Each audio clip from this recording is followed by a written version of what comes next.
Hello and welcome back to the sideboard here at Star City Games, Washington, D.C. I am here with JJ Scalco with the deck that he calls Build-A-Bear.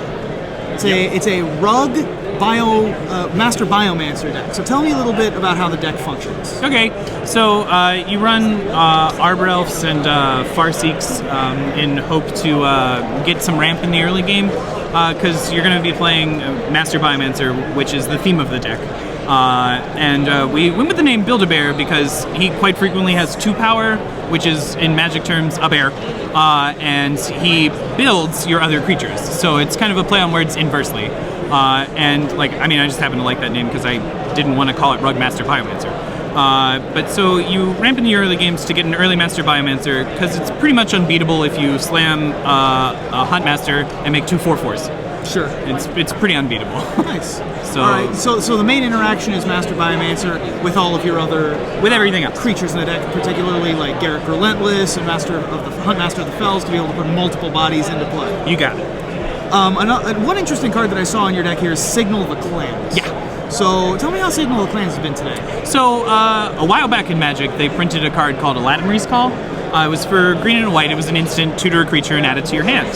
This pretty much says the same thing, except you have to pick 3 creatures of different names if you want one of them at random. So it is like the standard version of Aladdin's Call, a little bit rebalanced. And most of the time, if you're picking cards like Huntmaster, Thragtusk, and, Wolfir Silverheart, you're probably okay with whichever one you get, sure. And your opponent's probably upset about whichever one you get. Right. Fair enough. And you've got some very powerful sorceries in the deck in Bonfire of the Damned and Mizium Warriors, which are fine as sorceries, but you also have a singleton Hypersonic Dragon. Yeah. Tell me about how that guy's been. So, Hypersonic Dragon has been nothing but spectacular. In fact, I've never lost a game with him in play.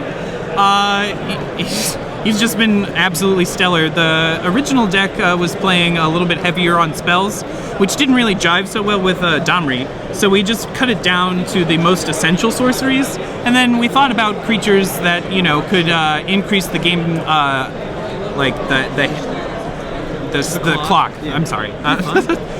So Hypersonic Dragon is a hasty guy, and comparatively at the same mana cost you have Thundermaw Hellkite. So Thundermaw Hellkite is a 5/5, he taps flyers when he comes in, he kills Lingering Souls tokens, it's all fine and great, but compared to a Hypersonic Dragon, the clock is maybe 1 turn different if you've done nothing else all game, right, or your opponent has played no untapped shocklands, but otherwise it's about the same. So we went with Hypersonic Dragon to further increase the devastation when you get Mizium Mortars or Bonfire, sure, in that you can do it before blockers, you can do it after they summon a creature like Angel of Serenity and they choose 3 creatures in their graveyard and they just get to be exiled forever. Sure. So it's just been a real all-star, actually, for right, being a promo card. And it, obviously, yeah, exactly, and it combos with a lot of things in the deck. It can pair with Wolfir Silverheart and attack for 8 haste. Yeah. And also, having only 1 red mana in the mana cost probably comes up from time to time as opposed to having the 2 because it's a base green deck. Absolutely.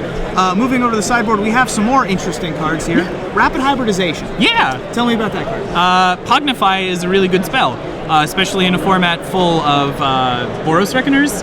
That guy's ability is really difficult to deal with, and a lot of times people have decided to adapt playing Blasphemous Act so that they can just kill you. But when you turn it into a 3/3 Frog Lizard, it no longer has its cool tricks about it, and you just claim victory. Sure, exactly. And Memory's Journey is your way to combat the Jace Memory Adept decks? It is a multi-purpose function, actually. So mill is a pretty popular strategy when you're playing control in general. So when they mill a Memory's Journey, it has flashback, and you can send 6 cards from your deck, or from your graveyard back, because I have run 2 of them. Additionally, when you're playing against like a Human Reanimator or just an Unburial Rites deck in general, you have the option of targeting your opponent's graveyard and shuffling away their target and 2 other cards. So they go for Unburial Rites on their Angel, and you say Angel, Fiend Hunter, and Undercity Informant go back in your deck, and sure, they cry a lot. Sure, fair enough. The last one I want to point out is Clan Defiance. Okay. That's a very powerful X spell. Yeah! But sort of is living in the shadow of many other X spells currently in Standard, namely Bonfire of the Damned and Sphinx's Revelation. Yeah? it's not quite Clan Defiance's time yet, but you have one in the sideboard. I sure do. What do you bring that in against?